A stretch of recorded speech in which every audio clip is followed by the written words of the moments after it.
এই ঘোষণা দেওয়ার পরে রাষ্ট্রীয় ষড়যন্ত্র শুরু হয়ে গেল। দামেস্কে থেকে অর্ডার আসলো, কুফার গভর্নরকে বললেন ইমাম আবু হানিফাকে পাকড়াও করো, তার উপর নির্যাতন চালাও। ইমাম আযম আবু হানিফা রাহমাতুল্লাহ আলাইহিকে 3 দিন গ্রেফতার করে প্রত্যেক দিন এমনভাবে চাবুক মারা হলো, একবার চাবুকের পর নির্যাতন হয়ে পড়ে যেতেন, আবার হুঁশ হতেন, আবার চাবুক মারা হতো। ইতিহাসের মধ্যে বলা হয় ইমাম আযম আবু হানিফা রাহমাতুল্লাহ আলাইহি 3 দিনে যত নির্যাতনের শিকার হয়েছেন, কোন ইমাম কোন ব্যক্তি এমন নির্যাতনের শিকার কখনো হন নাই।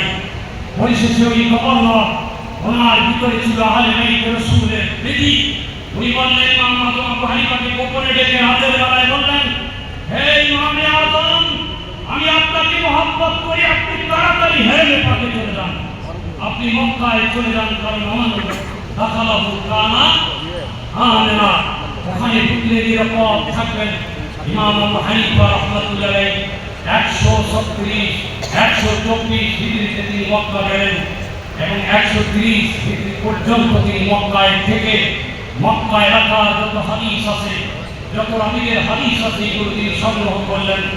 এরপর যখন উমাইয়া খেলাফতকে আল্লাহ সাফা উনি যখন ধ্বংস করলেন, দামেস্কের কবরস্থানে আগুন লাগিয়ে যখন উমাইয়া খেলাফতকে নাবুদ করে দিলেন, আবুল আব্বাস সাফা তখন বাগদাদে এই আব্বাসী খেলাফত যখন কায়েম করলেন, ইমাম আযম আবু হানিফা রাহমাতুল্লাহ আলাইহি সেই আহলে বাইত রাসূলের মর্যাদা নিয়ে আবুল আব্বাস সাফার সামনে তিনি এমন একটা ভাষণ দিয়েছিলেন, সেই ভাষণ যদি আপনারা ইবনে কাসির থেকে, সেই ভাষণ যদি আপনারা সিরাতুল আলামিন নুবালা, সেই ভাষণ যদি ইতিহাসের কিতাব থেকে আপনারা যদি পড়ে দেখেন, আল্লাহু আকবার, ইমামে আযম আমাদের ইমাম, আমাদের অহংকার, তিনি আল্লাহর রাসূলের প্রতি যেই মহব্বতের বহিঃপ্রকাশ সেই দিন করেছিলেন, তা ইতিহাসের পাতায় সংরক্ষণ করে রাখা হবে।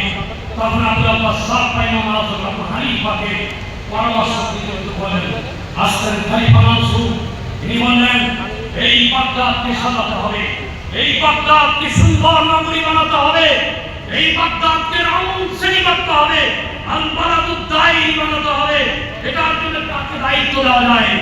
সবাই তখন খবর নিলেন যে এই কুফার নগরে এই বাগদাদের একজন শ্রেষ্ঠ আলেম তিনি হলেন ইমাম আযম আবু হানিফা রাহমাতুল্লাহ আলাইহি, ওনাকে এই ইঞ্জিনিয়ারিং এবং সুপারভিশনের দায়িত্ব দেওয়া হয়।